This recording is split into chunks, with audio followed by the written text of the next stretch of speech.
Good morning. Welcome to your weekly ag update from Bloomgren Seed in Boone, Iowa. Today is Wednesday, June 28th. We're going to do something a little bit different today. First thing I'm going to do is give you a quick weather update. 9.68 inches of accumulated rainfall. We're almost 4 inches shy of our normal rainfall this time of year. I knew we were running a little bit behind. I didn't realize we were quite that far behind. GDUs, we've accumulated 1,086. That's about 40 ahead of our normal pace. So pretty close on pace there, falling behind on moisture, but we do have a prediction to get quite a bit today and tomorrow. From what we've been scouting in the fields, there's plenty of subsoil moisture. We just need to keep bringing in moisture for the nodal root development on our corn. We're going to hijack a video today. When we started this process of shooting our weekly videos, we were using Todd Claussen as a resource. Todd's moved on to Landus Co-op, landuscooperative.com. Todd puts out a Monday morning alert video series. Todd's one of the best resources I know for agronomy. And this week he shot a really good corn rootworm video. So we're going to patch that video in on the backside of that. That's going to be your weekly ag update this week. Pay very, very close attention as you watch Todd's video to the difference between non-treated, seed applied insecticide and the corn rootworm trait being offered by DeKalb.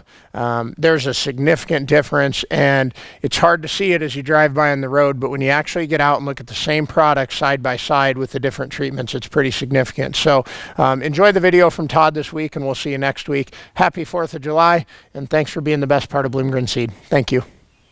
Corn rootworm remains the ¡1 leading yield loss pest in the state of Iowa. And it's not that we've forgotten about it, but I still think we need to evaluate the protection that we're providing on farms. Today is June 25, 2017, Monday morning alert from your Landus agronomy team. So what we have, and we've been on the research farm here in Farmville today, where we have long-term continuous corn. And what we're going to compare are 3 different treatments. Well, one is not treated. One is an untreated check, no trait, no insecticide. Then we have no in-plant trait, no BT traits, plus an in-soil insecticide. Then we have multi-stacked BT traits, so 2 different traits for corn rootworm control below ground. And so we've dug them up and we've been soaking them for a little bit. And so here's untreated. She's pretty rough. I just want to show you this for a reason, because what we want to do, we want to realize where corn rootworm are in stage. And you have a live corn rootworm larva right here. You have 2 more right here. And you notice where they're feeding. They're feeding on the brace roots. They're coming out of the 6th and 7th nodes, because those roots are the most pliable. They're the softest. They're the easiest ones to penetrate. Second instar, they're going to third instar. They're still live feeding on this particular crop, which is V11. And now that's really important. So think about V11 crop. It has just gone through a reproductive phase at V9, maybe V10. Oddly, from the road, you can't really see any differences between these treatments. And think about that. You might have protection, what you think is protection on a farm, and you can't see it above ground. You have to do an old-fashioned root dig to see it below ground. So that is untreated in that high-pressure system. So again, untreated, and then here is the same pedigree, the same trait package with no corn rootworm BT trait below ground, but it has a soil-applied insecticide. So if you look at the difference, how's that insecticide working? Pretty good. It has some pretty good efficacy, though as you see, I'm going to bring this in closer. If you'll look at the feeding on the root systems as they get away from that insecticide zone, and you notice that you do have some significant feeding, and there's live corn rootworm on this particular plant. So untreated, no trait with an insecticide treatment. So now let's bring in 2 traits below ground, 2 traits below ground for corn rootworm protection, and you see your differential between root mass and root morphology, same pedigree, although 2 traits below ground for corn rootworm, no trait below ground with an insecticide. So 2 traits below ground, no traits below ground but with an insecticide, and then untreated check.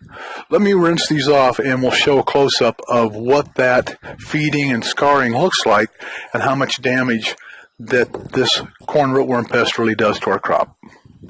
So we have the 3 treatments cleaned or cleaned up somewhat, whereby 2 traits below ground, no traits below ground with a soil applied insecticide, and then untreated check.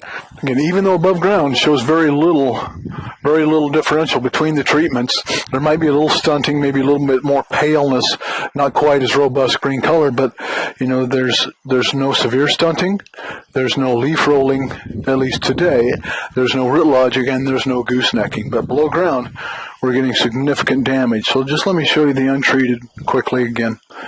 See how the brace roots that are trying to form, because they're the most pliable and they're the freshest tissue, get mowed back, get severely beat back, and the entire root system is severely fed upon. Now, with insecticide treatment, again, you have a much better root system, right? But look at outside of the insecticide zone, how much feeding you get. So you get outside that insecticide zone, here's a decent root system, but it's been fed upon outside the zone. So there is feeding here. And I understand the no trait and utilize an insecticide because the cost differences between multi-stacked hybrids versus hybrids that don't have that corn rootworm protection is a pretty wide gap in cost per acre, though this is a pretty wide gap in performance per acre.